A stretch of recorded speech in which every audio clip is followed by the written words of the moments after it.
Hello friends, welcome back to my YouTube channel. तो friends, आप देख रहे हैं सपना बाबुल का विदाई। तो फ्रेंड्स, आप आगे देखेंगे कि मालती साक्षी के बारे में सब कुछ बता देती है। वसुंधरा जी को साक्षी की सारी असलियत पता चल जाती है। साक्षी वहाँ खड़ी रो रही होती है। इधर रागिनी अनमोल की तरफ देखती है और इधर आलेख को भी बहुत गुस्सा आ रही होती है। सभी लोग देखते हैं, रागिनी की बात सुन रहे होते हैं। मालती अपनी बताती है कि सब कुछ ही साक्षी ने किया, इसने मुझे ब्लैकमेल किया, इसने पता है मेरी इमोशंस के साथ खिलवाड़ किया, इसने बीनू जी का नाम लेकर मुझसे ये सब करवाया। मेरा मन नहीं था, मैं ये सब नहीं करना चाहती थी, अपने परिवार को धोखा नहीं देना चाहती थी। रागिनी प्लीज़ मुझे माफ़ कर दे, मैं तुझसे झूठ नहीं बोलना चाहती थी, लेकिन मुझे ये सब करना पड़ा। मैंने जो कुछ भी किया, मैंने अपने बीनू जी को बचाने के लिए किया। और इधर वसुंधरा जी साक्षी को देखती हैं और वो कहती हैं, तुम्हारी हिम्मत कैसे हुई, तुमने हमारे साथ ऐसा किया, और इतना बड़ा फरेब करने से पहले तुमने सोचा नहीं? तुम्हें पता है हमने तुम पे कितना विश्वास किया था, और तुम्हारी हिम्मत कैसी हुई? और वो हाथ उठा देती हैं। और इधर साक्षी खड़ी रो रही होती है। वसुंधरा जी को बहुत गुस्सा आता है साक्षी पर। वो कहती हैं कि हमने तुम्हें क्या से क्या बना दिया, और तुम्हें कहाँ से उठाकर कहाँ ले आए, और तुमने हमारे साथ ये किया, तुमने हमारे विश्वास को तोड़ दिया। हमने तुम्हें अपने घर में सबसे लड़के तुमको लेके आए, और तुमने हमारे साथ ये किया। और साक्षी इधर रो रो कर बता रही होती है, लेकिन उसकी कोई नहीं सुनता है। वसुंधरा जी को बहुत गुस्सा आता है और वो कह ही रही होती है, इतने में मालती कहती है कि पूछो बच्चा किसका है। और फिर वसुंधरा जी को गुस्सा आ जाता है। वो साक्षी से कहती है, चलो तुम इस घर में नहीं रह सकती हो। वो घर से निकालने लगती हैं। इतने में रागिनी पीछे से आवाज़ देती है वसुंधरा जी को, मम्मी जी रुकिए। और साक्षी को हाथ पकड़ के अपनी तरफ कर लेती है। वो ये कहती है, साक्षी कहीं नहीं जाएगी। और सभी लोग घर के रागिनी को देखने लगते हैं। वसुंधरा जी चुपचाप खड़ी होती है। वो रागिनी आवाज़ देती हैं, रागिनी रुक जाती है। वो ये कहती है कि अब ये लड़की यहाँ पे नहीं रह सकती है। तो रागिनी उनको समझाने की कोशिश करती है, लेकिन वसुंधरा जी को बहुत गुस्सा आता है। वो ये कहती हैं कि कहीं भी रहे, अब ये यहाँ नहीं रह सकती। इसने हमारे साथ तुम्हें पता है क्या किया, और तुम्हें ये सब पहले से पता था। उसके बावजूद जब हम तुम्हारा साथ नहीं दे रहे थे, तब तुम खड़ी थी, और अब हम तुम्हारा साथ दे रहे हैं, तुम्हारी तरफ बोल रहे हैं, तो तुम इस लड़की को बचा रही हो, इस साक्षी को। तुम्हें पता नहीं इसने क्या क्या किया है? तुम तो सब कुछ जानती हो। रागिनी कहती, मम्मी जी मैं सब जानती हूँ, तभी मैं कह रही हूँ इसको यहीं पे रहने दो, ये यहीं रहेगी, कहीं नहीं जाएगी। वसुंधरा जी कहती, नहीं, ये यहाँ नहीं रहेगी, उसको यहाँ से जाना होगा। और वो कहती, निकल जाओ यहाँ से, हमारे घर में नहीं रह सकती हो तुम। और साक्षी वहीं खड़ी होती है, रो रही होती है। रागिनी वसुंधरा जी को समझाती है। वो कहती है, मम्मी जी ये प्रेग्नेंट है, और ये ऐसी हालत में कहाँ जाएगी। और वसुंधरा जी कहती, कहीं भी जाए पर यहाँ से जाए, हम इसको यहाँ नहीं रख सकते हैं। और साक्षी खड़ी रो रही होती है, लेकिन रागिनी समझाती है कि मम्मी जी मेरे संस्कार ये नहीं कहते हैं कि मैं एक प्रेग्नेंट लेडी को घर से बाहर निकाल दूँ जिसका कोई सहारा नहीं हो। मम्मी जी आप सोच के देखिए, इसको इसने ऐसा क्यों किया, और पता है इसने जिस तरुण के लिए ये सब किया, उस तरुण ने इसे आज धोखा दे दिया, और उसने भी इसे वहाँ से भगा दिया। और ये अपने बच्चे को लेकर कहाँ जाएगी।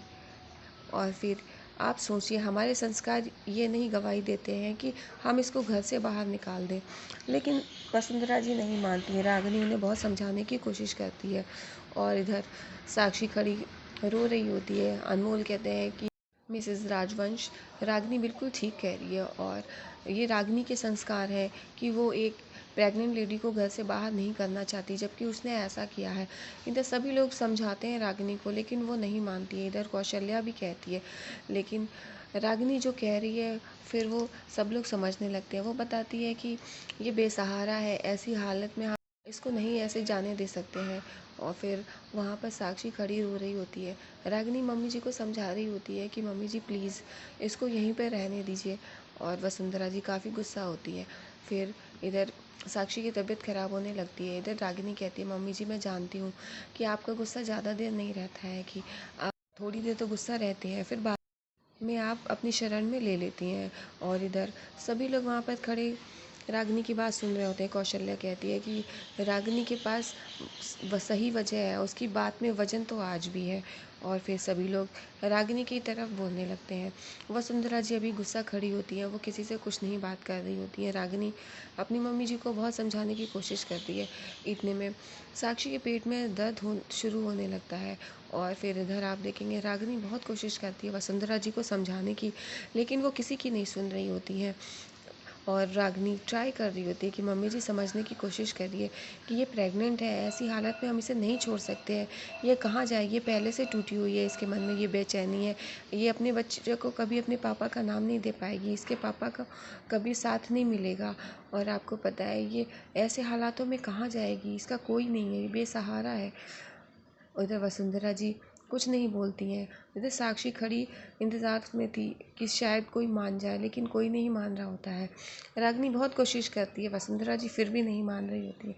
रागिनी कहती है मम्मी जी आप इसकी तरफ देखिए कि ये कितनी परेशान है, ये सोच रही है अब इसके बच्चे को कौन अपनाएगा, इसके बच्चे को इसके पापा का नाम भी नहीं मिलेगा। इधर साक्षी के पेट में दर्द उठता है, बहुत ज़ोर से वो चिल्लाने लगती है। सभी लोग उसको देखते हैं और वो एकदम से ज़मीन में बेहोश होकर गिर जाती है।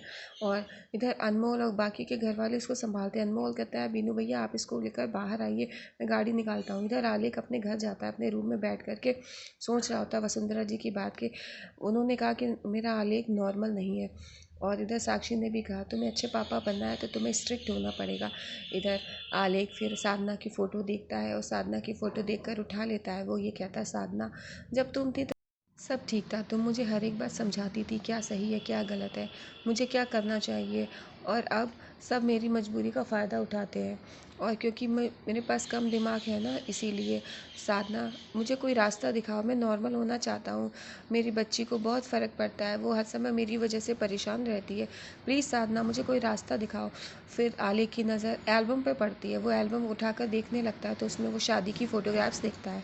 उसमें वो एक लेडी को देखता है और फिर वो तुरंत सोचने लगता है और डायरी उठा कर के वो उसमें फ़ोन नंबर चेक करता है। फ़ोन नंबर निकाल कर वो किसी को फ़ोन करता है। इधर आप हॉस्पिटल में देखेंगे साक्षी होश में है। रागिनी से कहती दीदी मैंने आपके लिए क्या कुछ नहीं किया, आपको पता है आपके खिलाफ़ बहुत कुछ किया और लेकिन आपने हमेशा मेरा साथ दिया। इतने वहाँ पर डॉक्टर आ जाती है। डॉक्टर कहती है जी ठीक है, आप लोग ज़रा आकर के मुझसे बाहर मिलिए। और फिर रागिनी अनमोल बाहर जाते हैं। वो बताती है डॉक्टर इनको शायद कोई स्ट्रेस है, ये मेंटली कुछ स्ट्रेस लेकर बैठी हैं, इसीलिए फ़िलहाल तो इनका गर्भ ठीक है लेकिन ऐसे ही इनको कुछ स्ट्रेस रहा और तो इनके घर पे असर हो सकता है, इन्हें खुश रहना चाहिए, कहाँ इनके हस्बैंड को बुलाइए। तो रागिनी कहती है वो शहर से बाहर है, हम हैं लेकिन हम भी इनका परिवार है। तो फिर वो कहती है इन्हें खुश रखिए और रागिनी जी इनको घर ले जाइए और ज़्यादा से ज़्यादा इनको खुश रखने की कोशिश करिए। और फिर रागिनी और अनमोल साक्षी को घर ले जाते हैं। और इधर साक्षी घर पहुंच के देखती है, वो कहती मैं यहाँ नहीं रहूँगी, मुझे कहीं और जाना है। तो रागिनी कहती कहाँ जाओगी, और कोई जगह भी तो नहीं, यही बस एक ऑप्शन है, यहीं पे रुकना पड़ेगा। फिर पता नहीं मम्मी जी राज़ी होगी नहीं। इतने में वसुंधरा जी वहीं पे रोक देती है उन लोगों को और रागिनी साक्षी अनमोल वसुंधरा जी को देखने लगते हैं। इधर रागिनी मम्मी जी को देखने लगती